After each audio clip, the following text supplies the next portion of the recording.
आज 6/5/2020 को ई क्लास में कक्षा 8 में विषय गृह शिल्प के अंतर्गत पहला अध्याय स्वास्थ्य चल रहा था।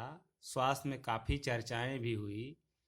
उसमें आज कुपोषण शुरू करने जा रहे हैं। कुपोषण है क्या बच्चों, इस पर चर्चा करेंगे। कुपोषण शरीर में पोषक तत्वों की कमी या अधिकता को ही कुपोषण कहते हैं। एक बार और सुन लीजिए। कुपोषण शरीर में पोषक तत्वों की कमी या अधिकता को ही कुपोषण कहते हैं। यह किन कारणों से होता है, क्या कारण है? कुपोषण के कारण इसमें कई पॉइंट आती है। सबसे पहली पॉइंट आती है अपर्याप्त भोजन। अपर्याप्त भोजन का मतलब जो शरीर की क्षमता है भोजन करने की, उससे कम भोजन प्राप्त करना ही अपर्याप्त कहलाता है। दूसरी पॉइंट है अनुपयुक्त भोजन।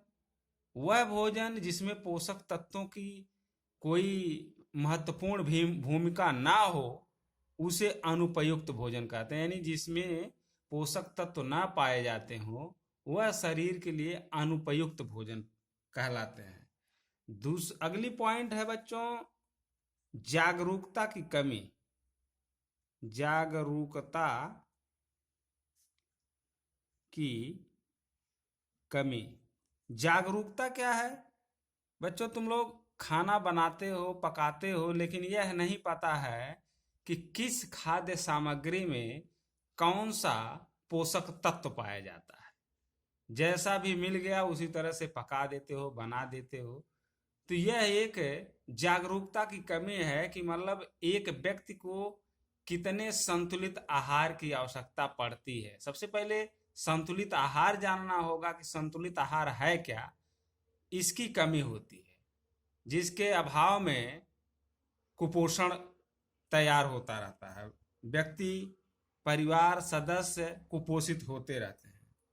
अगली पॉइंट है अस्वच्छता। अस्वच्छता। अस्वच्छता पिछले क्लास में ही हम चर्चा कर चुके हैं कि अस्वच्छता दो प्रकार की होती है। एक होती है व्यक्तिगत स्वच्छता और एक होती है सार्वजनिक स्वच्छता। तो स्वच्छता ना करके अस्वच्छता है, तो अस्वच्छता का मतलब हो गया कि सफाई ना करना, अपने आस पड़ोस, अपने घर में गंदगी उत्पन्न करना, इसको अस्वच्छता कहते हैं। अपने स्वयं की स्वच्छता ना करना, इसको अस्वच्छता कहते हैं। अगला कारण है बच्चों गरीबी। कुपोषण का एक मुख्य कारण गरीबी भी है।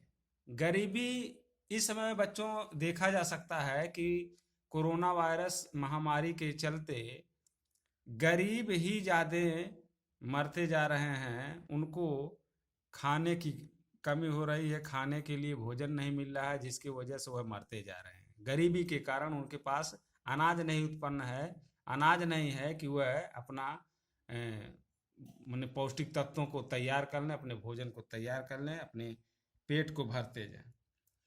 अगला पॉइंट है बच्चों भोज्य पदार्थों में मिलावट। छठवीं पॉइंट है भोज्य पदार्थों में मिलावट। यह सबसे बड़ी कमी है बेटा।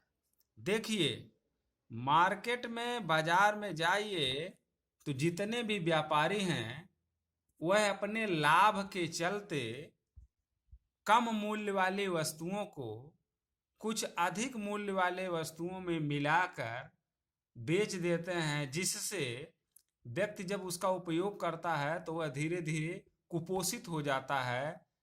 बीमार होने लगता है, जिससे तरह तरह की बीमारियां उत्पन्न होने लगती है। अगला कारण है बच्चों जनसंख्या वृद्धि। जनसंख्या वृद्धि यह तो सबसे मुख्य कारण है कुपोषण का। परिवार हो, चाहे जिला हो, चाहे प्रदेश हो, चाहे देश हो, जनसंख्या वृद्धि यह हर तरह का कारण है, हर जगह उत्पन्न होता है, जिससे तरह तरह की कमियां उत्पन्न हो जाती हैं। इसके कारण जैसे खेती कम है, घर में रहने वाले अधिक हैं, जिसकी वजह से भोजन सबको समय से उपस्थित नहीं होता है, और जनसंख्या अधिक के कारण तरह तरह की दिक्कतें होती है, सबको समय से भोजन नहीं हो पाता है। इसके बाद हम चर्चा करेंगे कुपोषण से होने वाले रोग। कुपोषण से होने वाले रोग। कुपोषण से होने वाला कौन सा रोग है? इसमें सबसे पहला रोग बच्चों, उसे हैं तो बहुत रोग, लेकिन सबसे पहला रोग क्वाशरकोर रोग। क्वाशरकोर रोग, यह रोग बच्चों सबसे मुख्य है। इसका कारण है प्रोटीन की कमी। अब प्रोटीन किस में पाई जाती है? विभिन्न तरह की दालों में। विभिन्न तरह की दालों में प्रोटीन पाई जाती है। लोग दाल नहीं खाते हैं, जिसकी वजह से तरह तरह के प्रोटीन संबंधी रोग हो जाते हैं। इसकी कमी से व्यक्ति का शरीर का विकास रुक जाता है, भूख कम लगती है, शरीर में सूजन आ जाते हैं, चेहरे की चमक खत्म हो जाती है, बाल रूखे हो जाते हैं, त्वचा भी रूखी हो जाती है।